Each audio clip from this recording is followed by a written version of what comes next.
Lakeshore Lanes is a major part of the St. Clair Shores community, as the new owners hope to bring in even more customers within the city.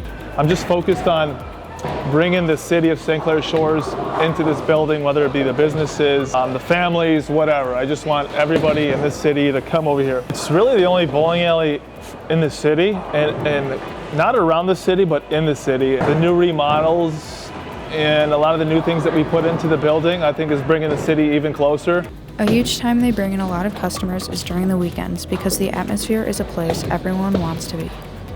On the weekends, it's a little bit more party-ish, I would say. And just a lot more people that have an open schedule that are able to bowl on Fridays, Saturdays, and Sundays. And it just brings a different atmosphere of families and sometimes just adults during the nighttime.